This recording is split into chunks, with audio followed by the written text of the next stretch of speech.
Վարչապետ Նիկոլ Փաշինյանն Արարատ համայնքում ներկա է գտնվել GTB Steel ընկերության պողպատե ամրանների արտադրության գործարանի բացմանը։ Պատասխանատուների ներկայացմամբ գործարանի արտադրողականությունը կազմում է տարեկան 112,800 տոննա։ Իրականացվել է 31 միլիոն դոլարի ներդրում։ Գործարանն ունի 240 աշխատակից, որոնց թիվն առաջիկա 3 տարվա ընթացքում նախատեսվում է ավելացնել, գերազանցելով 500-ը։ Ձեռք են բերվել էլեկտրոթերմի արտադրության 25 տոննա տարողությամբ 2 ինդուկցիոն վառարաններ, շարունակական գլոցման մեքենա եւ ամրան արտադրող հոսքագիծ։ Արտադրության համար որպես հումք ծառայում է ջարդոնը եւ սպունգային երկաթը։ Վերջնական արտադրանքը ներառում է պողպատե ամրաններ, խողովակներ, աղացման գնդեր, տաք եւ սառը գլանվածքով պարույրներ։ Կառուցվել է 40,000 կՎտ հզորությամբ տրանսֆորմատորային ենթակայան, 110 կՎտ լարման էլեկտրահաղորդման օդային գիծ եւ նոր բջիջ Արարատ 2 կայանում։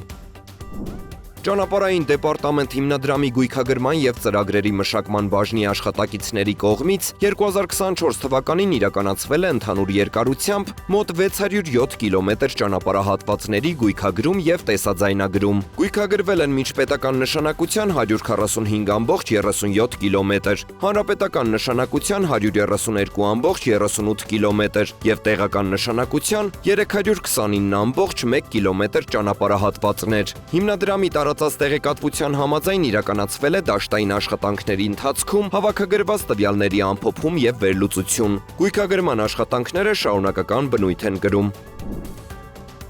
2025 թվականի մարտի 5-ին Հայաստանի Հանրապետությունը միջազգային կապիտալի շուկայում հաջողությամբ տեղաբաշխել է 750 միլիոն ԱՄՆ դոլար ծավալով 10 տարի մարման ժամկետով եվրապարտատոմսեր, 7,1% եկամտաբերությամբ։ Ֆինանսների նախարարությունից հայտնում են, որ սա Հայաստանի կողմից միջազգային կապիտալի շուկայում եվրապարտատոմսերի 5-րդ թողարկումն է։ Մեր երկրի համար խիստ էական մի իրադարձություն, որը ոչ միայն ընդգծում է Հայաստանի մակրոտնտեսական եւ ֆինանսական համակարգերի կայունությունը, այլև վկայում է միջազգային կառույցների եւ ներդրողների կողմից մեր երկրի նկատմամբ ցուցաբերվող ամուր, խորքային եւ երկարաժամկետ վստահության մասին։ Տեղաբաշխման գործընթացն ունի իրեն հատուկ ընթացակարգեր, որոնք հանրային խոսքի մեջ ենթադրում են նաեւ որոշակի սահմանափակումներ։